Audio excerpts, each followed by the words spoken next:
好啦，咁我哋如何將呢一啲嘢做出嚟呢？咁步驟就同我哋之前介紹咗嘅其他啲連杆啊嗰啲步驟係一樣嘅。咁我哋攞翻佢個外形出嚟，譬如翻呢塊面板啊，我哋可以單獨打開佢啊，然後呢攞翻呢個郵件啊，咁啊輸出呢一個 DSF 文檔樣樣創意啦。咁我哋可以呢個創面板後面呢啲都可以唔使要。咁輸出嚟其實就呢個面 OK 嘅同意啊咁我就輸出嚟係呢個面啦我哋保存啦保存咗之後咧，你會見到咧，咁我哋影樣創意呢度咧就會有一個創面板嘅呢一個 DSF，你可以用 Ctrl 打開佢打開佢之後咧，呢都可以唔變因為我哋係介紹係公製1:1冇問題嘅咁樣你見到咧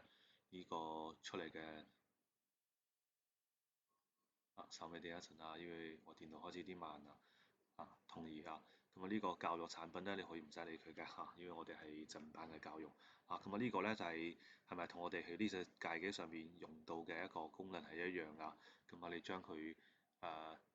右鍵右鍵係將佢變到一個紅色嘅然後結細線咁呢個咧就可以直接去呢隻切割機度去切割啦。上一次我哋做呢件事咧，應該係 Tensor Gravity 嗰度去做嘅。咁我哋嘅自製工作作唔係呢個係另外嗰個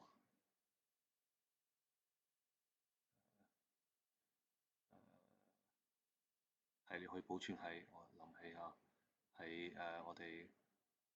有一個喺我哋嘅 folder 入邊公共課程公共課程入面有敏 Sir 呢個係人員創意係呢個位置你可以將 code 都保存喺度。呢個係年一創桌面版係咪桌面版咧？睇下先人員創意呢個係桌面版，桌面版係咪年一咧？創背版桌面版唔係年一，桌面版係我哋新建係呢一個內部嘅你可以將佢變成05啦。零五桌面版同意同意之後咧，你呢邊演繹廠咧就多咗個零桌面版呢個咁呢個時候咧，你就可以係將呢一堆嘢咧即係保存係自己嘅一個 folder 入面，然後咧呢啲就係我哋相對於我哋嘅激光切割機嘅加工文檔咁我都將呢啲文件咧會上傳會將佢壓縮一下，